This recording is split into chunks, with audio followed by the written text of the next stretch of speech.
दुनिया सोच रही है कि इनकलाब कब आएगा।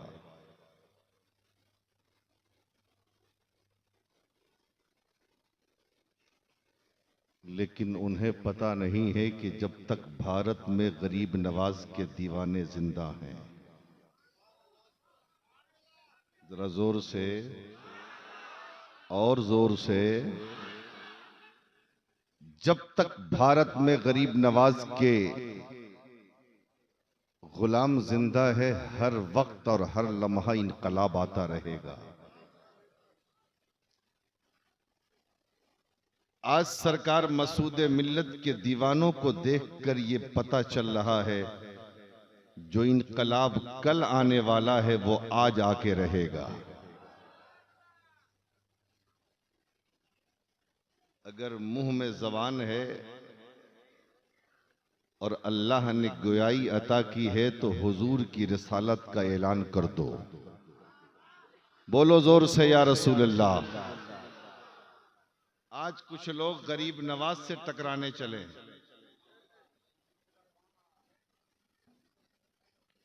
ये माला वाला पहनाना बंद कीजिए आप लोग, ठीक है?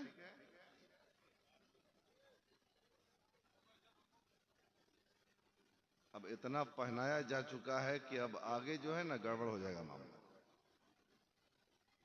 तो उस बेचारे को यार जीने दो।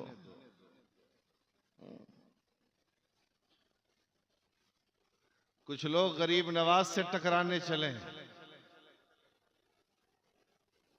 उन्हें यह पता नहीं है कि जब उनके अब्बा न टकरा सके तो बेटा कहां से टकराएगा। ये मुल्क सुल्तानुल हिंद का है, किसी के बाप की जागीर नहीं है। और भारत से मुसलमानों को निकालने वालों, हम निकल जाएंगे भारत से। शर्त यह है कि पहले गरीब नवाज का रौजा निकालो। और जब तक गरीब नवाज का रौजा है, भारत का मुसलमान भी भारत में रहेगा। और अगर तुमने गरीब नवाज से टकराने की ठान ली है तो फिर रब का ऐलान सुन लो, मन आदाली वलियन फकद आज़नतुहु बिल हर्ब। हुजूर फरमाते हैं, अल्लाह फरमाता है कि जिसने मेरे वली से बगावत की उसे मैं ऐलान जंग देता हूं। अब टकराए हो तो रब से लड़ने के लिए तैयार रहो। अब तुम्हारी अंतिम यात्रा चल रही है, इसलिए सबसे टकराना, अल्लाह के वलियों से मत टकराना। अच्छा ये बताओ, आप घबरा तो नहीं रहे? सरकार हुजूर मसूद मिल्लत की जलवागरी है।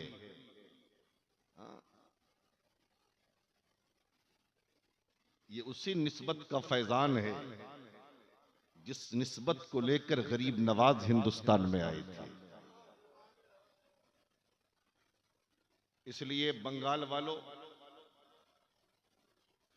बड़े खुशनसीब हो आप कि आपको ऐसा मुर्शिद मिला है, ऐसा पीर मिला है, और ऐसे पीर के हाथ पर तुमने अपने आप को बेच दिया है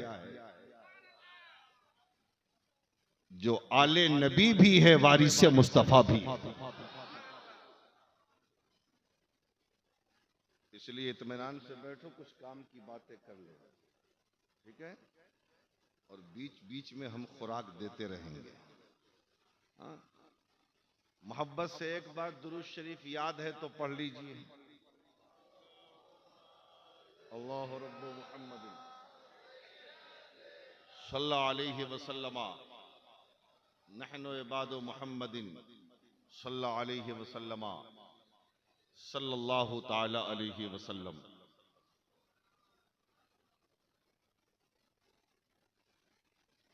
प्यासे रहोगे साकिए कौसर को छोड़कर, प्यासे रहोगे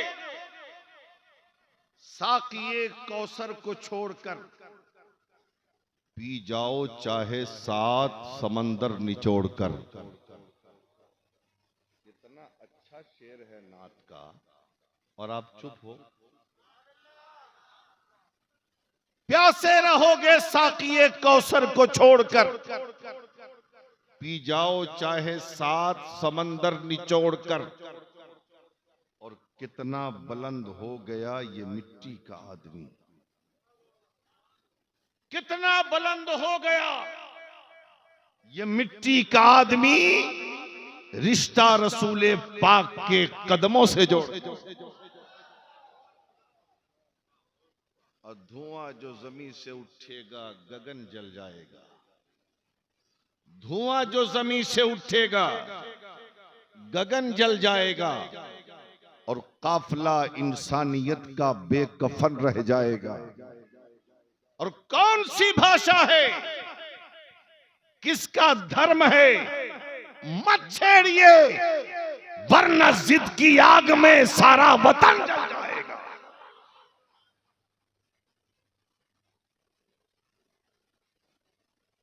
अल्लाह कुरान में फरमाता है, महबूब कह दो, महबूब कह दो, क्या जानने वाले और न जानने वाले दोनों बराबर हैं? मतलब यह है कि जानने वाले और न जानने वाले दोनों बराबर नहीं, लेकिन जो जानेंगे उन्हीं को तो पता चलेगा कि जानने वाला और न जानने वाला बराबर नहीं हो सकता। आज जैसे हमारे समाज में, हमारे मुआशरे में सबसे कमजोर तबका आलिमों का कम तबका है, सबसे कमजोर तबका इमामों का तबका है, सिर्फ इसलिए कि वो पैसे कम कमाता है, सिर्फ इसलिए कि वो झोपड़ियों में रहता है, सिर्फ इसलिए कि वो टूटी साइकिल पे चलता है, सिर्फ इसलिए उसके पास बंगला नहीं है, सिर्फ इसलिए उसके पास जमीन नहीं है, सिर्फ इसलिए उसके पास जायदाद नहीं है, सिर्फ इसलिए कि उसके पास दौलत नहीं है, इसलिए सबसे कमजोर तबका समाज में उसे ही माना जाता है। ऐसे ही एक गांव में एक भैंस चराने वाला एक जाहिल था शख्स।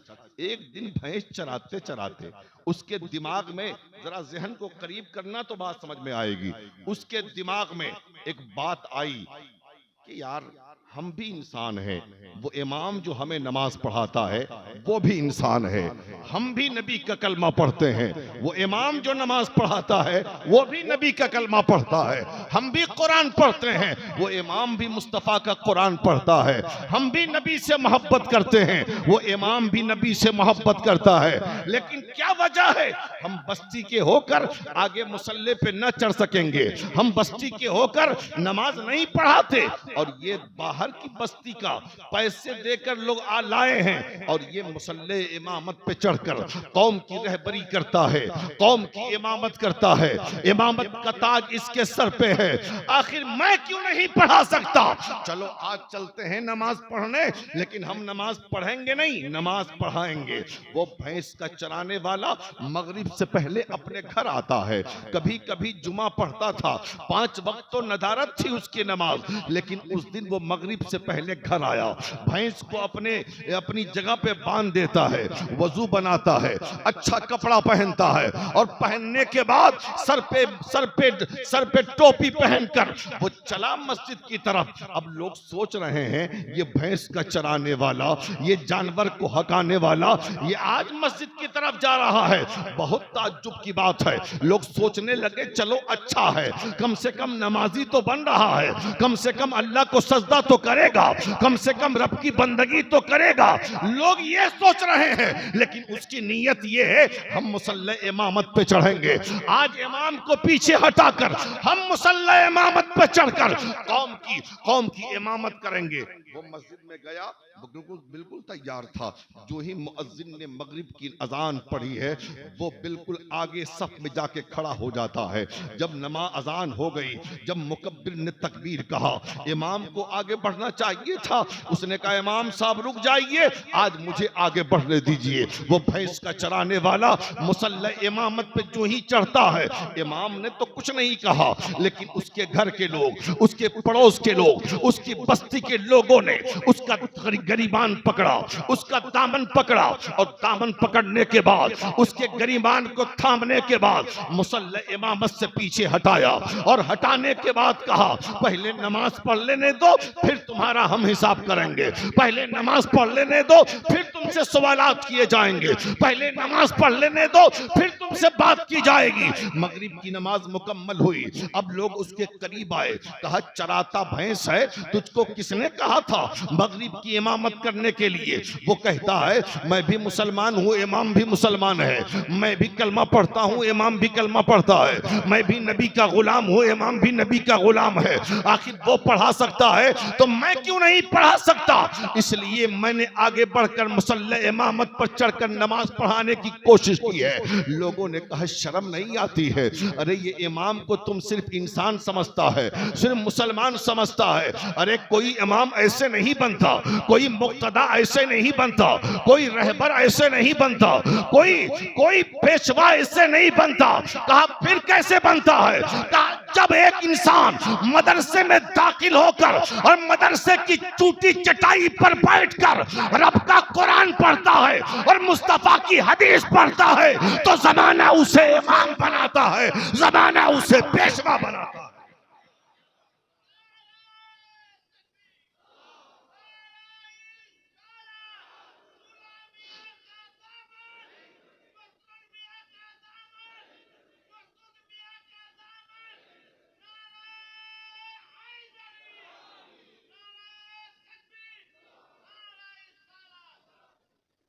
तू सोचता है इमामत ऐसे ही हो जाएगी? अरे एक बच्चा मदरसे में दाखिल होता है, कभी खाना मिला कभी नहीं मिला, कभी नाश्ता मिला कभी नहीं मिला, न जाने कितनी मुसीबतों को बर्दाश्त करता है। आज बड़ी गहरी नजर रहती है मदारिस इस्लामिया के बच्चों पर लोगों की। मदरसे का छोटा सा बच्चा इधर घूमता है उधर घूमता है। अरे बचपना तो बचपना होता है, बच्चे हमारे घरों में भी हैं, लेकिन सुनो, एक मदरसे में पढ़ने वाला बच्चा, कभी दूसरा रुख भी देख लिया करो सिक्के का। दिसंबर और जनवरी की ठंडी में तुम तो गरम गरम बिस्तर पे सोए रहते हो, ये मदरसे का 10 साल का बच्चा फजर में उठकर रब की बंदगी करता है। गर्मी के मौसम में जब धूप की तपिश चारों तरफ हो, तुम तो एसियों के मजे लेते हो, मस्जिद डर से नहीं आते, लेकिन ये मदरसे में पढ़ने वाला बच्चा जोहर की नमाज में भी अपने रब को सजदा करता है। फज्र में देखो तो मस्जिद में, जोहर में देखो तो मस्जिद में, असर में देखो तो मस्जिद में, मगरिब में देखो तो मस्जिद में, ऐशा में देखो तो मस्जिद में, ये हर लम्हा रब को सजदा करता है। तुम्हारा बेटा बूढ़ा हो गया, 32 साल का है, फज्र में सोया रहता है, उठाते नहीं तुमसे। ऐशा में मोबाइल में रहता है, तुम उससे कहते नहीं नमाज पढ़ने के लिए। जोहर में आराम करता है, तुम्हारी जबान नहीं खुलती कि नमाज पढ़। यही वजह है कि गैर हमें ताना देते हैं। ये सुन्नी लोग रात रात भर जलसा करते हैं, फज्र की नमाज गायब। आलीशान मस्जिदें हैं लेकिन इनकी मस्जिदें खाली। ये सिर्फ न्याज और चादर के चक्कर में रहते हैं, लेकिन सरकार मसूद मिल्लत बैठे हैं। सरकार मसूद मिल्लत ने मुझसे फरमाया कि बाबू हमारी कौम नमाज में बहुत पीछे है। 5-5 मंजिला मस्जिद बना ली इस कौम ने, लेकिन देखो तो 2 सफ नमाजी, एक सफ नमाजी और फजर का हाल यह है या तो मुअज्जिन नमाज पढ़े या इमाम। अपनी कौम को नमाजों की तरफ लाइए। ये हमारा पीर ऐसा वैसा पीर नहीं है। सारी दुनिया का पीर अपनी तारीफ करवाता है। ये ऐसा पीर है जो मुस्तफा की तारीफ करवाता है। जरा जोर से बोल दो।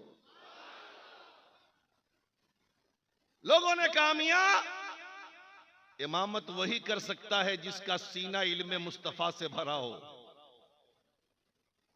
जिसने इल्मे दीने मुस्तफा से रोशनी ली हो। अगर तुझे भी इमाम बनना है मदरसे में दाखिल हो जा और मदरसे की टूटी चटाई पर बैठकर रब का कुरान पढ़, मुस्तफा की हदीस पढ़। इमामत के मुसल्ले पे जाने की जरूरत नहीं पड़ेगी, कौम तुम्हें अपना इमाम बना लेगी।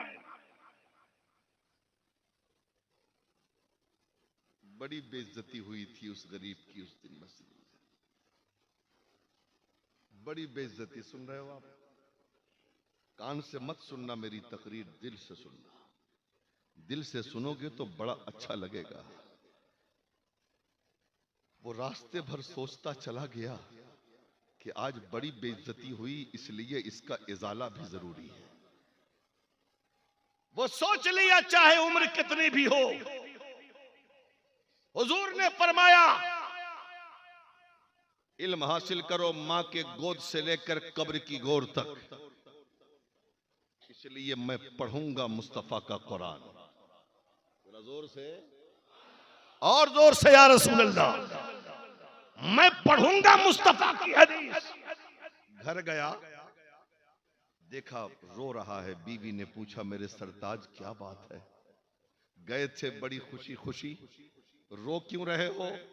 सारी दास्तान सुनाई तो बीवी ने कहा था ना मुसल्ला इमामत पे चढ़ने की जरूरत नहीं, नमाज पढ़ने आता नहीं, चले हो नमाज पढ़ाने। कहा चलो कोई बात नहीं, जो होना था वो हो गया, चुप हो जाओ। लेकिन शौहर ने कहा नहीं, एक फैसला करके आया हूं। कहा क्या किए हो? कहा मैं भी जाऊंगा मदरसा। जरा जोर से। जो लोग कहते हैं उम्र तो खत्म हो गई, अब पढ़ना क्या है, बाल बच्चों की परवरिश का मामला है, दुकान है, कारोबार है, अब क्या पढ़ेंगे? वो भैंस का चराने वाला कहता है मदरसा जाऊंगा, दाखिला लूंगा, रब का कुरान पढ़ूंगा, मुस्तफा की हदीस पढ़ूंगा। बीवी ने कहा अच्छा जाओगे ठीक है, लेकिन ये तो बताओ ये जो तुम्हारे 2-4 बच्चे हैं इनका रखवाला कौन होगा? इनको कमा के कौन खिलाएगा? मेरी हिफाजत कौन करेगा? तो शौहर ने कहा मेरी शरीक की जिंदगी मैं अपने पूरे घर वालों को अपने रब के हवाले करता हूं। जैसे हजरत इब्राहिम ने चटियल मैदान में हजरत हाजरा और इस्माइल को रब के हवाले किया था, तो रब ने उन्हें जाये नहीं होने दिया। हम भी तुम्हें अपने रब के हवाले करते हैं, मेरी शरीके जिंदगी मुझे इजाजत दे दे। अल्लाह अल्लाह। बीवी ने कहा ठीक है, छोटा सा सामान तैयार किया, कल होके सुबह फजर के बाद रखते सफर बांध लिया मदरसे के लिए। जब चला था तो मदरसा जाने के लिए कोई साथ ना था। गया मदरसे में दाखिला लिया, 1 साल गुजरे, 2 साल गुजरा, 3 साल गुजरा। ये तहैया करके गया था कि पढ़ के आऊंगा, नहीं तो वापस नहीं आऊंगा। 10 साल के बाद उसको इल्म दीन मुस्तफा की दस्तार मिली। अब 10 साल के बाद उसे घर आना। गया था जाहिल बन के, आ रहा है आलिम दीन बन के, आ रहा है नाइबे रसूल बन के, आ रहा है वारिसे मुस्तफा बन के, आ रहा है घर। जैसे ही बस्ती वालों को मालूम हुआ कि हमारे गांव का एक शख्स जाहिल था, वो गया पढ़ने, आज आलिम बन के आ रहा है, इल्म की कदर करो। जब वो चला था कोई गया नहीं था छोड़ने, लेकिन जब आ रहा है पूरी बस्ती इस्तकबाल के लिए बस्ती से बाहर खड़ी है, बस्ती से बाहर खड़ी है। लोग नारा लगाते हुए गांव में लाए, वही मस्जिद है, वही नमाजी हैं, वही गांव है, मगरिब का वक्त है, वो मस्जिद में पहुंचा नमाज पढ़ने। कल मालूम नहीं था इमामत का मसला तो आगे बढ़ गया, आज मालूम है आलिम दीन बन के आया है तो पीछे है, पीछे। कल अपने आप बढ़ा था, आज बढ़ाया जा रहा है। इमाम साहब कह रहे हैं हजरत आप नमाज पढ़ाइए, मुक्तदी कह रहा है हजरत आप नमाज पढ़ाइए, पड़ोसी कह रहा है हजरत आप नमाज पढ़ाइए, मुअज्जिन कह रहा है हजरत आप नमाज पढ़ाइए। कल जिन लोगों ने दामन थाम कर बाहर निकाला था मस्जिद से, आज वही लोग मस्जिद में हाथ पकड़ के मुसल्ले इमामत पे चढ़ा रहे हैं। फर्क क्या था? कल जाहिल था, लोगों ने रुस्वा किया था, आज नायबे रसूल बन गया है, मुक्तदा बना दिया। इसलिए मुसलमानों, आलिम और जाहिल बराबर नहीं, आलिम और जाहिल बराबर नहीं। ये जो बच्चों को देख रहे हो ना, ये क्या है? ये हाफिज कुरान बने हैं, ये हाफिज कुरान, ये हाफिज कुरान, समझ रहे हैं? आज हालत क्या है? आज मियाँ बीवी की ख्वाहिश होती है कि अगर बेटा पैदा हो ना तो हम बेटे को डॉक्टर बनाएंगे, इंजीनियर बनाएंगे, प्रोफेसर बनाएंगे, लेक्चरर बनाएंगे। एक बेटा पैदा हुआ डॉक्टर बना दिया, दूसरा पैदा हुआ इंजीनियर बना दिया, तीसरा पैदा हुआ प्रोफेसर बना दिया, और इत्तेफाक से चौथा पैदा हुआ तो नाबीना, चौथा हुआ तो क्या? जोर से बोलो, अंधा नाबीना। अब बीवी सोच में, एक तो अच्छा था डॉक्टरी में गया, एक अच्छा, दूसरा अच्छा था इंजीनियरिंग में गया, तीसरा अच्छा था प्रोफेसरी में गया, ये नाबीना अंधा आ गया। अब इसकी खैर इसको कौन देखेगा, इसको कौन पढ़ाएगा? शौहर ने कहा घबराती काहे हो, हमारे बगल में मदरसा है ना, हम थोड़ी ना झेलेंगे, मौलवी के हवाले करेंगे इसे। ले आया, मदरसे में दाखिला करवा दिया, कुरान पढ़ना शुरू किया। अच्छा रुक कर एक बात कह दूं, हमने अंधा डॉक्टर नहीं देखा, आपने देखा हो तो बताओ? हमने तो नहीं देखा, हमने अंधा डॉक्टर नहीं देखा, अंधा प्रोफेसर नहीं देखा, अंधा इंजीनियर नहीं देखा, अंधा पायलट नहीं देखा, अंधा लेक्चरर नहीं देखा, लेकिन अंधा हाफिज कुरान जरूर देखा है। ये अंधा हाफिज कुरान जरूर देखा। नाबीना हाफिजी, नाबीना हाफिजी ऐसा हाफिज होता है जिसे हाफिज रेल कहिए। इतना अच्छा कुरान याद होता है नाबीना हाफिज को, उतना अच्छा तो बीना को याद नहीं होता है ना। 3 बच्चे अच्छे थे, उसे इंग्लिश मीडियम स्कूल में पढ़ाया, कॉलेज में पढ़ाया, यूनिवर्सिटी में पढ़ाया। एक बच्चा नाबीना था, अपाहिज था, हाँ, उसे मदरसे में भेज दिया। डॉक्टर ने लाखों रुपया कमा के दिया, इंजीनियर ने लाखों रुपया कमा के दिया, प्रोफेसर ने लाखों रुपया कमा के दिया, और ये बच्चा जो हाफिज कुरान था, ये कितना कमाएगा?